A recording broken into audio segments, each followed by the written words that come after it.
ও candy প প পকি কি করে এটা কি জানোস এটা স্টিং স্টিং এর স্পেলিং কোশ্চেন না জানি না পকি খাবি তগো মুখে আইব না ইনা তগো মুখে না ইনা স্পেলিং কো আর না তগো মুখে নাই গো স্টিং গুণ আছে তিনটা গুণ আছে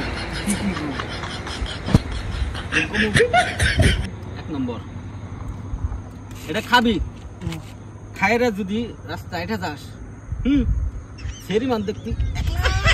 তোর বুকে লাগবো মানে দুই নম্বর গুণ হলে যায় তুই যে খাইয়া অটো দুই চলাস অটো ভাবছি যে আমি হেলিকপ্টার চালাইছি হেলিকপ্টার খারা 3 নম্বর গুণ এটা খাইয়া যদি রাইতে ঘুমাস এইরকম সুন্দর সুন্দর সেরি রে তোর ভগনে কইলাম না এটা সন্দেহ